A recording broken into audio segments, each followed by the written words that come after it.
Cara a cara el día de hoy platicando con Josefina Vázquez Mota. Y yo déjeme comentarle, yo conocí a Josefina como comunicadora, entonces nada más cosa de dejarte el micrófono y que te sueltes. Comentabas en la pausa, Josefina, nos comentabas a Marcos y a tu servidor que lo que estamos viviendo en el país, todo este clima de desconfianza, de hartazgo, de desánimo, de desesperanza, tiene mucho que ver con lo que está pasando en las casas, en nuestros hogares, esta enorme simulación que vemos por parte de la clase política, la corrupción, el engaño, el abuso, la marginación, la exclusión de tantos y tantos mexicanos en condiciones miserables, tiene que ver con lo que está pasando en nuestros hogares, en nuestras familias, Josefina. Sin duda, querido Pablo, imagínate un hogar donde los propios padres, cuando llega el hijo le dice, mi maestro me regañó, o la directora es muy exigente, la propia mamá hiperdefensora, ¿verdad? En un sentido, me parece muy equivocado, le dice, ¿y qué se cree tu maestra como para andarte dando órdenes?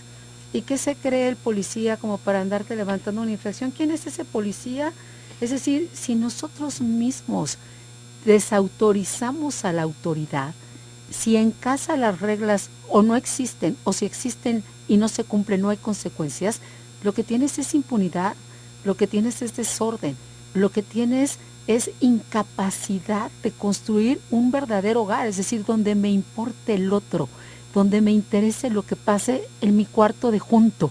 Antes, en muchos de nuestros hogares, recordaremos, había una sola televisión, y éramos varios hermanos y teníamos que negociar qué programa veíamos, ¿no? Y hoy tienes tantos hogares donde cada quien tiene su propia televisión y donde cada quien hace su propia voluntad, lo cual de entrada no necesariamente es malo. El problema es cuando solamente te importas tú y cuando dándole a tus hijos todos, también les arrebatas todo. En este libro, por ejemplo, escribe el prólogo el doctor Manuel Mondragón, que hoy está como comisionado contra las adicciones, y Manuel Mondragón hace un trabajo espléndido. Yo les Cero invito tolerancia a leer este prólogo de Manuel Mondragón, porque él cuenta 3 casos que vivió como secretario de Seguridad Pública, y dice, son casos, les voy a contar muy poquito, porque quiero que por favor nos acompañen a leer el libro, ¿verdad, Marcos?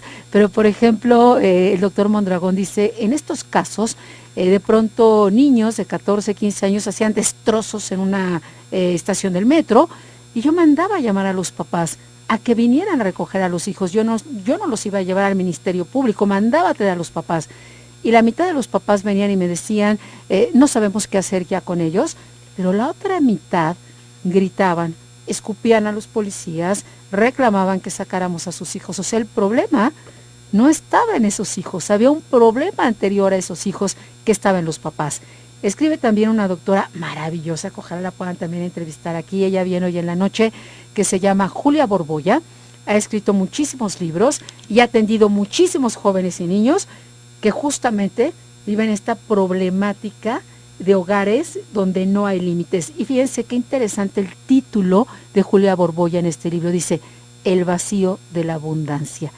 Entre más les das, más vacíos los dejas. Pero no es lo de hoy, o sea, darles mucho amor, darles todo lo que nosotros no tuvimos, todo lo que nos faltó, y hacer de nuestros hijos nuestros amigos. Tal vez hay una confusión en el sentido del amor. Me acuerdo mucho, como decía un rector del TEC de Monterrey, decía, cuando amas a alguien, le tienes que poner límites, le tienes que aprender a decir sí, pero también no.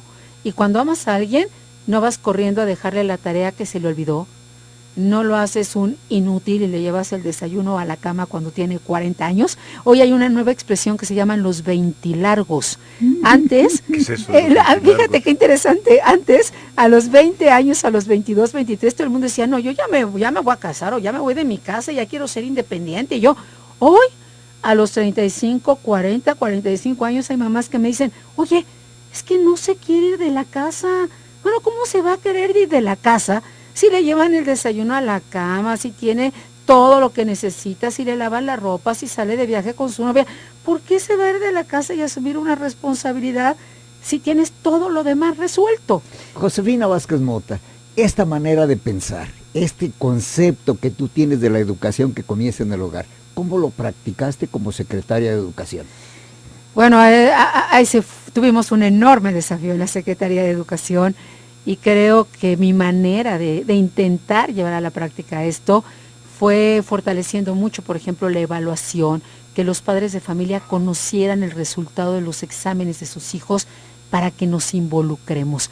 Porque de pronto, también quiero decir que hay padres que también les estorban sus hijos, así como hay padres profundamente amorosos, comprometidos. ¿Quiénes son esos que les estorban los hijos? Pues mira, tenemos casos y testimonios en el libro de jóvenes que se sienten profundamente solos. Yo incluso tengo aquí una estadística del INEGI que a mí me dejó verdaderamente helada. Entre el año, y se las quiero compartir, entre el año 2003 y el año 2012 se registraron en México poco más de 45,000 suicidios, o alrededor de 47,000 suicidios entre el año 2003 y 2012, y es muy triste saber que 45 de cada 100 de estos suicidios fueron por jóvenes menores de 29 años de edad. Pero ha cambiado la dinámica de las familias, las mujeres trabajan. Ha cambiado. Qué bueno que trabajan, es fantástico, claro, es realización. Y no tiene que ver con eso, tiene que ver cuando como a los gobernantes ya no les gusta gobernar o ejercer la autoridad porque pierden popularidad, pues entonces mejor que la escuela los eduque, o los abuelos, o los psicólogos.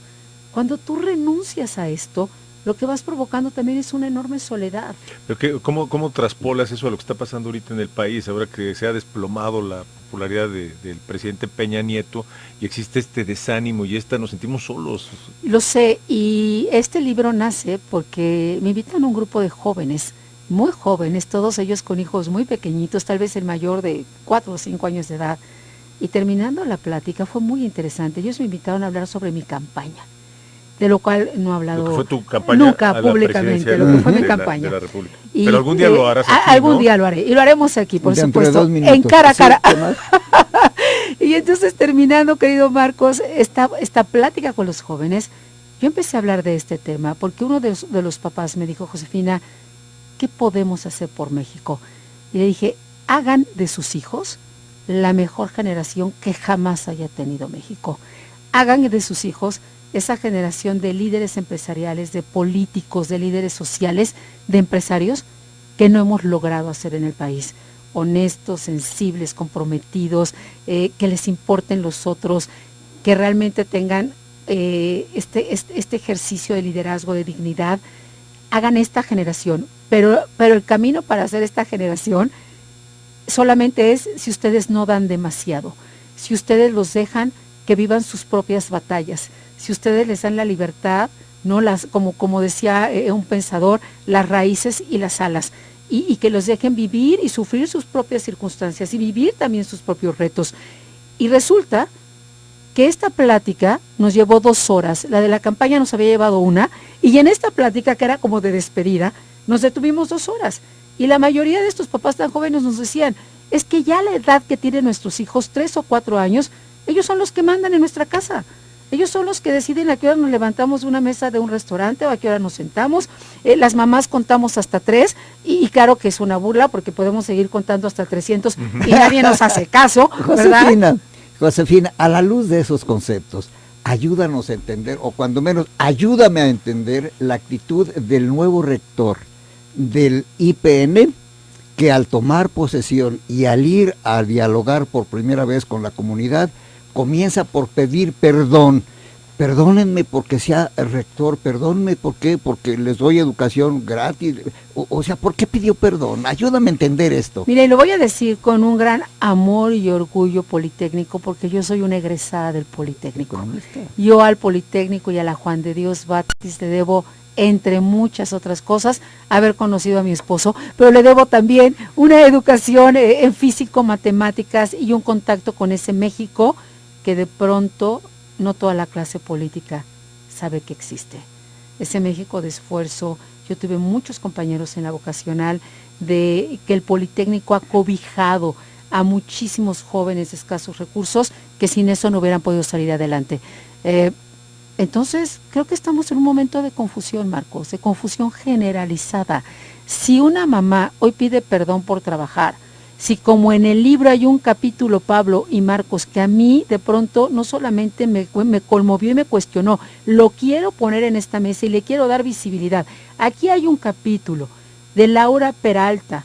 Yo te voy a pedir, ya sabemos por dónde vas, es un capítulo muy triste, Muy muy fuerte. fascinante. Platicamos después de una pausa. No se vaya, Y le quédese entramos con nosotros, directito. quédese con Nos Majo, vamos a ir de espaldas, con Pablo Ese, Latapí, y nos vamos a ir de ese espaldas. capítulo nos vamos de espaldas. Quédese aquí.